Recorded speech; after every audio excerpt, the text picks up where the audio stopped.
So welcome to lecture 18. We're going to continue our discussion about the Van der Pol oscillator, except that we're going to look at it a different regime. So if you remember the previous example, we did those relaxation oscillations. We looked at the Van der Pol oscillator when mu was very, very large. The limit cycle was not circular at all. It was very distorted. And we found a technique how to analyze it in a way that was independent of parameter, as well as how to estimate the period. So what we're going to do today is we're going to look at the other limit. In other words, we're going to look at the case when mu is really, really small and the thing is almost a circle. And then we have a different set of tools that we can use to actually analyze it. Okay, so there's the equation. Remember, it's got this nonlinear forcing term. You pump energy in when x is less than 1, and it's normal damping when x is greater than 1. Okay? And now what we're going to do is we're going to look at the case when we basically have weak nonlinear damping, so when mu is very close to 0 and much less than 1. And so to just give you an idea of the difference compared to what we did in the previous lecture, so remember in the previous lecture, as we increased mu, say from 1 upward, this thing looked more and more distorted.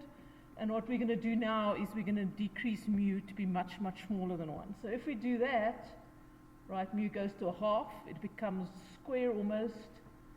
It becomes square circle-ish as mu gets less. And so I have all of those. Here's mu equals to a fifth again. And as we go on, we get mu equals to a tenth. It becomes even more circular. Mu equals to 0.005. Mu equals to 1 over 1,000, 0.001. And there we have all of them. So you can see what happens when we decrease mu. The thing is, our limit cycle goes circular. So there's another set of, it's very close to a circle. Here it behaves in a strange way, right? First, the amplitude at which it occurs becomes smaller, and then as mu increases, it becomes bigger again.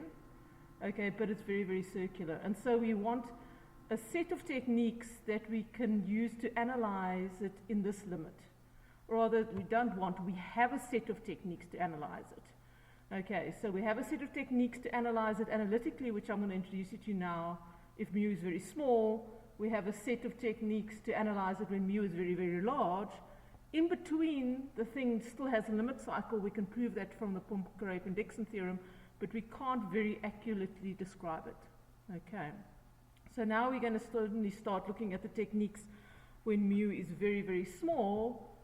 And what we call that set of techniques, it's a whole bunch of techniques that people use very often.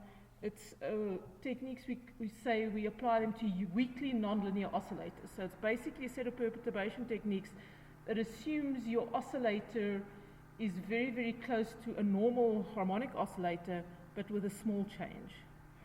And so the thing that characterizes this set of oscillators is their differential equations can all be written in this form. So it's x double dot plus x. In fact, you can have some constant in there that will just change the natural frequency, plus epsilon x times x dot is equals to 0. And you can see Van der Pol's oscillator fits in here. It can also fit in here, just as we showed that the Van der Pol's oscillator, when we were analyzing the large mu system, was actually a Leonard system. So Van der Pol's oscillator happens to be one example which can be viewed as a nonlinear oscillator when mu is small, and can be viewed as a Leonard you can use the Leonard techniques when mu is large.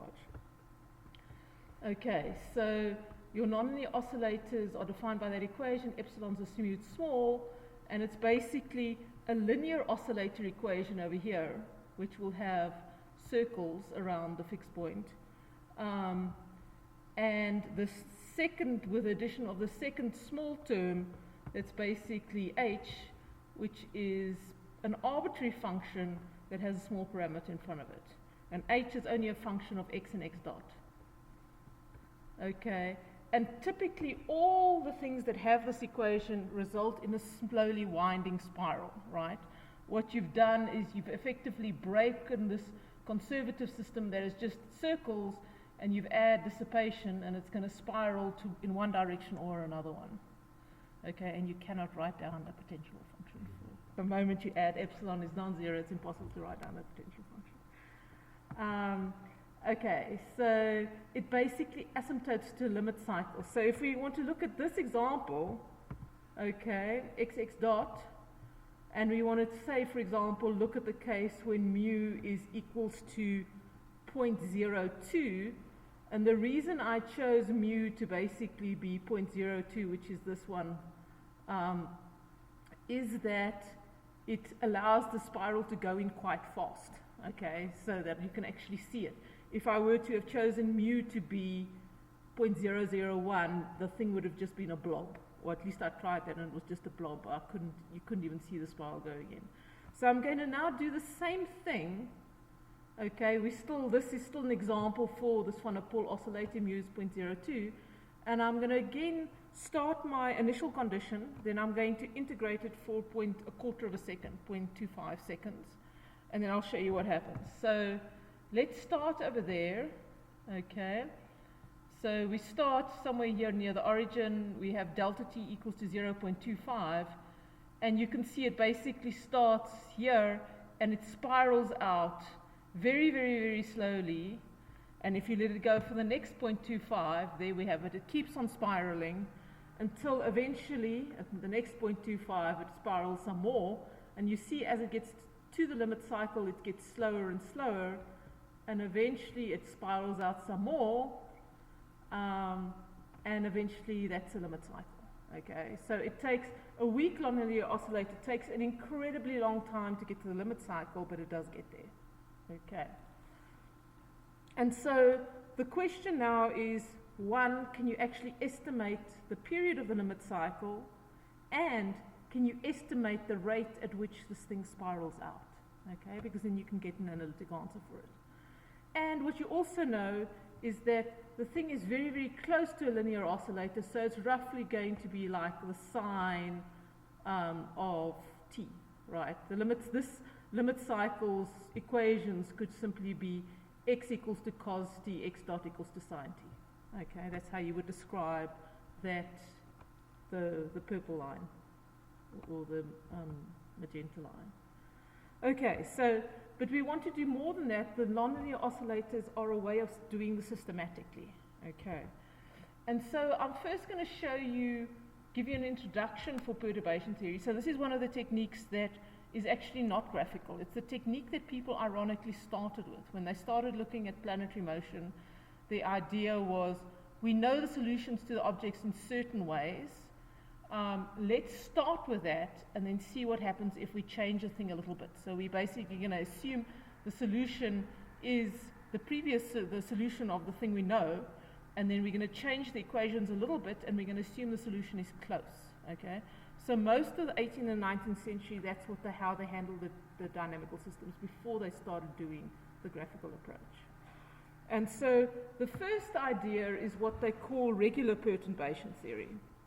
Okay, so regular perturbation theory is basically you seek a solution of the form x of t and epsilon. You acknowledge that your solution is going to depend on the parameter, but you say it's going to be the solution when epsilon is 0 of times, so the solution you already know, plus epsilon times x1 of t, plus epsilon times another type of solution of time. So you're basically assuming the structure of the solution when you do that. Okay, and you can carry on, you can say epsilon squared plus x of 2 of t. And so this is basically following a historic methodology, because this is what they tried first. What is also true for these weakly nonlinear oscillators is that this method doesn't work perfectly well. Okay, in other cases it works, here it doesn't. But the importance is, one, it's historic, the way that people started. And what they did is they saw that the method failed, and then they improved it. So it's important to understand how it fails, and that's all we're basically going to do today, before we can actually start doing the more general method. Okay, so let's call that equation 1. So all this is basically a guess for the form of the solution. You basically can assume that the solution for epsilon small enough is going to be a series in epsilon of various functions. Okay, and now say for example, and we're going to do, when you work out the perturbation method, the typical way to do it is to apply the method to something you know the answer exactly of. Okay, so we're going to look for the answer of apply it to a damped linear oscillator, which we can actually compute the exact solution from using just the linear systems we did at the beginning of this course. Okay, when we had stable and unstable spirals, the damped linear oscillator has those equations. So you basically have, it's basically linear in x, x dot, and x, and you have 2 epsilon, which is a constant. So it's basically a constant coefficient linear equation, and we found all those solutions pretty early on. Okay, so we can actually work out the analytic answer to this thing. Okay, but we're only going to, and then compare it to what this method gives us. Okay, just another comment, the idea of finding a solution technique, applying it to a known answer is also what they do in a lot of the computational stuff. Like a lot of the, if you start doing computational mathematics, or numerical analysis, what you typically do is you find difficult problems. You have this whole set of problems that you tested on, that you know what your absolute answer is, so that you can make sure your techniques work before you take them on. And so it's the same idea that we're doing here, except that this is an algebraic technique, not a strictly numerical discretization one. Okay, so we want to solve this problem, and we want to say our initial condition, we're going to simply start on, say, the y-axis like I did the previous example. So x of 0 is going to be 0, and x dot of 0, I'm just going to say is 1. Okay, so we're starting somewhere with a velocity, and we can show that the exact solution is this thing. Okay, how would you show that?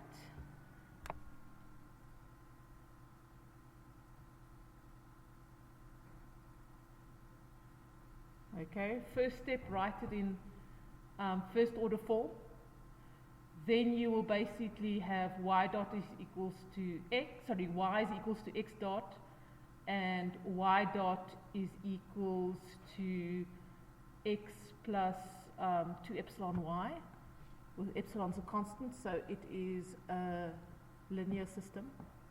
Okay, you would write it in terms of that matrix. Then you would work out the eigenvalues of the matrix and the eigenvectors, and you would find that they are complex eigenvectors. And then you would either use the general solution or simply use the solution, the systematic method of writing out the eigenvectors that are complex plus multiplied by their complex constants. And if you simplify it with this particular initial condition, this is the thing you're going to get. Okay. So here you can see that the term, the trace of that matrix is basically minus epsilon. And so you're going to have that you have this decaying term, which is consistent with the spiral, and you're going to have this 1 minus epsilon squared, which is roughly the amplitude of your spiral, and then you're going to have sine of the frequency times t. Okay. So that's your exact analytic solution. So at least we know what we're aiming for now. But now let's look at this technique. So we have the exact solution, but let's see what happens if we apply this technique. And this is also what we're going to do more generally in the next lecture. So the way we apply it is important. Okay, so to do this regular perturbation theory, what we're going to do is we're basically going to assume the answer looks like this. We're going to substitute it into equation 2, and then we're going to collect all the terms of like epsilon. Okay, so we're basically going to say, take this equation, substitute it in there, and we're going to have the second derivative with respect to t of our ansatz, plus the x, which is now x0 plus epsilon x1 plus blah blah blah, plus 2 epsilon times d dt of x, so that's epsilon 0 plus epsilon x1 plus higher order terms, and that's going to be equals to 0. Okay, and we're going to say this thing has to be true for a whole range of epsilons. Okay, and so what that allows us to do, we can basically collect all the terms that have no epsilons in front of them, in other words, this red one and that red one, and then we can collect the terms that have epsilon in front of them, in other words, this blue term, and this first term, and we can neglect the rest. And because it's going to be valid for all epsilon, the constant term and the term with epsilon in front of it have to be 0 independently. Okay, so now we're going to go, and I'm just going to write this out, we're going to group the terms of like powers of epsilon. Okay, so that's simply this first term, and then the second term that I spoke about, so it's epsilon times the thing that comes from there, and that term. Okay, plus order epsilon squared is equals to 0. Okay, so we simply did an ansatz, we put it in, we grouped the like terms, and now we're going to say that this basically must hold for all epsilon that's sufficiently small, and therefore it's got to hold for this term if epsilon is 0. Okay, so order 1 we call it, that's got to be true, and if epsilon is non-zero, this thing then also has to be 0, so we're going to have order epsilon that thing must be true. Okay, and what you can notice here, and this happens in every single perturbation theory, this is why the problem is worthwhile, you first solve this one, which you can solve, it's just a linear oscillator. You get the answer x0, you take its derivative because this thing is now known, and you solve the second one. Okay, so, and then you also want the thing to obey the initial conditions. Okay, so you go to the initial conditions, so, and you say, at time t equals to 0, x has got to be 0, so, and x dot has got to be 1. So that basically implies that x has got to be 0, okay, and so the expansion has to be 0, and it's got to be 0 for all epsilons, so you're going to have x0 at 0 equals to 0, and x1 at 0 is equals to 0. Okay, so that's how you get the initial conditions for these equations. And similarly, the x dot is equals to 1 is going to be, so you're going to have x dot of 0 is going to be equals to 1. Okay, and x dot of x1 is going to be 0. Okay, so that's now our initial conditions, and so we go about and we basically now solve these two equations given these initial conditions and write down the answer. So order 1 is easy.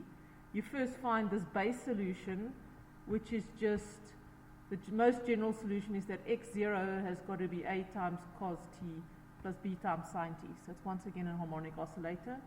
You know now the initial condition is that x of 0 at 0 has got to be equals to 0. That means that a is equals to 0. Okay. And you also know that x dot of 0 is equals to 1. And so that means that b has got to be equals to 1.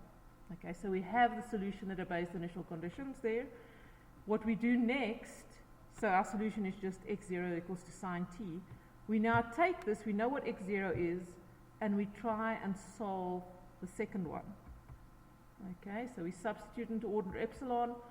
We have x double dot plus x of x1 times x1, plus x1 is equals to minus 2 times cos of t. Okay, and we have these initial conditions. And the problem is, and this is where the thing breaks down, is that that particular differential equation is explosive, literally. Okay, because that differential equation is you have an oscillator and you have a forcing term, and this forcing term, which is this cos of omega t, has a frequency that is the natural frequency of the oscillator. And so if ever you push an oscillator with its natural frequency, it oscillates bigger and bigger and bigger and explodes. And you can see that because you can write down the analytic solution to this thing as well. And the way you do it is, you remember, you first find the particular solution of the base, or you first find the general solution of the base, and then you look for a particular solution that satisfies this thing with a variation of constants. Okay, and so this term that has the resonant forcing, if you do that, you can actually, okay, one, it gets you into trouble because it explodes, and the solution grows, and you can show that the analytic solution to this problem, and you can just verify it by differentiation if you don't want to actually go through the whole variation of constants. The analytic solution of this problem is x1 equals to minus t times sine t. Okay? And it solves the initial conditions, right? X of 0 is 0, x dot of 0 is 0, because you multiply it with a t, and so those two are solved. And if you differentiate it, you basically have that x double dot plus x1 is equals to minus 2 cos t. So it's an exact analytic solution. Okay, so the problem now is, but it explodes, right? With time, it gets bigger and bigger and bigger. And so what you have is you've made an approximate solution that has a well-behaved x0 term, but this first perturbative term is explosive. So what you've done doesn't make sense, okay? Because you know this thing doesn't explode, right? This thing basically spirals down to a circle that has an amplitude of 1 minus epsilon squared, square root. Okay, if you look at it, it just decays and it spirals to this thing. Right. So what we want to do now is understand what went wrong. Okay? Because this is historically what they did. They got this, they saw that it exploded. In fact, it was Poincaré that actually started doing this, one of the guys that started doing this first basically introduced this method. He saw that it exploded, and what do you do next? Okay, so one, you can just say, oh, this method doesn't work, which is true. It doesn't give you a converging answer. But the question was, how do you still have a method and get an answer that is useful? And that's what we're going to do next time. But the way they got to the method was to basically analyze what it went wrong. So let's do that. Okay. So I just want to write this down. So the solution you get from regular perturbation theory is just sine t plus epsilon t times sine t, which is explosive. And let's do it. Okay. So let's just plot it. So our regular perturbation theory, okay, this is the solution. It's just 1 minus epsilon of sine t. And so a way of thinking about it, and this becomes quite important for the next time round, is that it is an envelope. How would you plot this thing?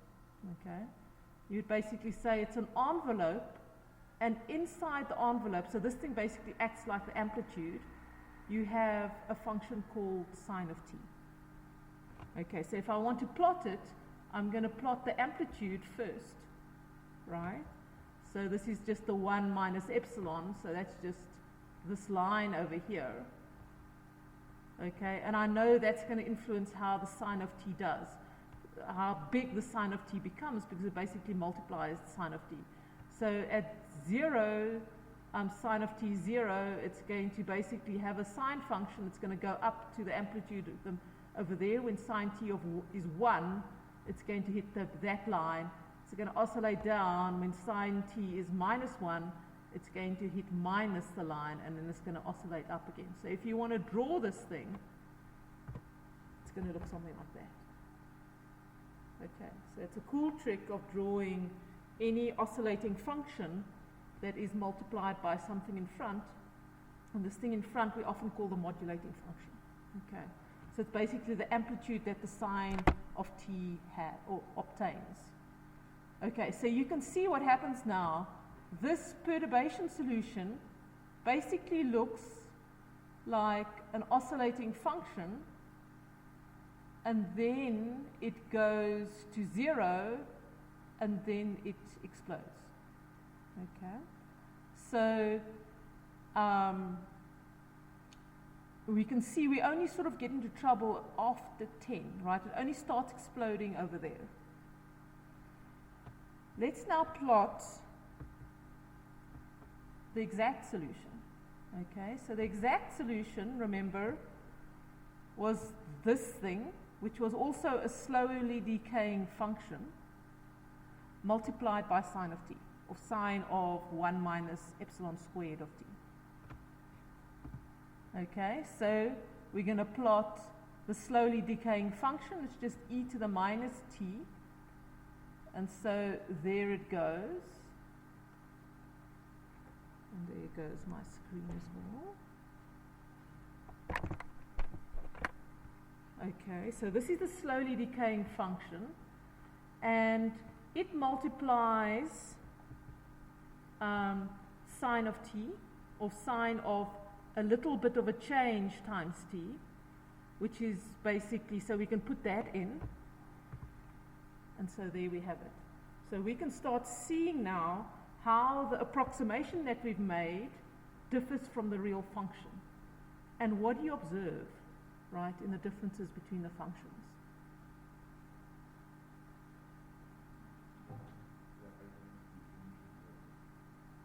Yeah, the red one decays a longer time. It really, really slowly decays.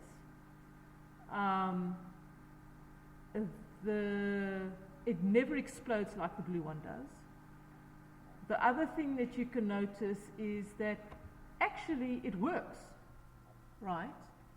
For small amounts of time, the blue solution and the red solution, say all the way up to here, the blue solution, the red solution is actually, the blue solution is a good approximation of the red solution. Okay? The problem you get is when you go to large time. Okay, so it wasn't a complete disaster. If you only wanted to know what the exact solution was for 4 seconds, then you could actually use this method. Okay. What the blue solution does not capture, right, is exactly what he said. The blue solution works up until this point, but then it diverges. And it's that envelope that is making the blue solution diverge, right? It's not capturing the fact that the red solution does, that it simply keeps going to 0. Okay. But you can see for the envelope up here, near t equals to 0, the envelope actually captures it quite well. Okay, so that's the one thing. So this thing goes bad. Okay, it cannot be a linear function of time only. Okay, so we're going to have a more complicated function coming in here. Okay, the other thing that happens is the reason why we got this epsilon t term was because the frequency that we put on the right-hand side into the second order system was resonant with the frequency, the original oscillator. And if you look at this exact solution, if you perturb it, the frequency is actually shifting. Okay, so the red solution is actually got a different frequency from the blue solution, or the real solution has a different frequency from the blue solution. And so if you allow the frequency to shift, you're not going to get that explosive term.